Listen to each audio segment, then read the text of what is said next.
Depuis quelques années déjà, le vieux cimetière de Hackdale avait vu surgir à l'intérieur de ses murs des tombes d'un genre nouveau. En cette fin de 19e siècle, les progrès fulgurants des sciences et de la médecine avaient fait ressurgir une angoisse primaire chez la population. La peur d'être enterré, vivant. Un mécanisme avait alors été mis en place pour assurer le peuple. Un tube de cuivre pour permettre une entrée d'air, et une corde solide disposée dans le cercueil relié à une clochette. Tel était l'unique lien entre le Maccabée et le monde des vivants, 6 pieds au-dessus de lui. Ainsi, si un mort, enterré un peu trop vite, avait la bonne idée de se réveiller, il pouvait désormais saisir la corde et actionner la petite clochette en laiton, qui d'un son grêle, ne manquerait pas d'alerter le fossoyeur.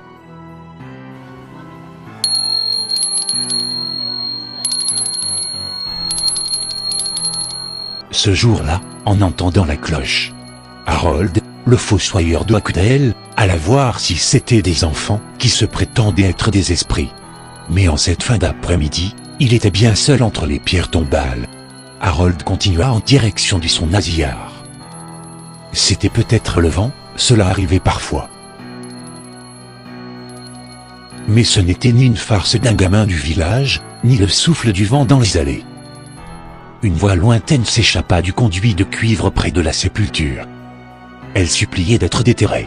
« Vous êtes Sarah O'Bannon » s'enquit le fossoyeur. « Oui. » affirma la voix, à peine audible. « Vous êtes né le 16 septembre 1827 » Oui.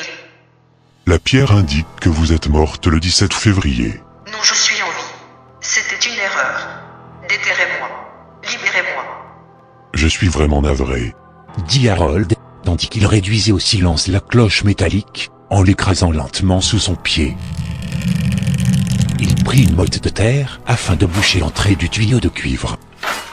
« Mais nous sommes en août. Et quoi que tu sois, tu n'es plus en vie. Et tu ne remontes pas.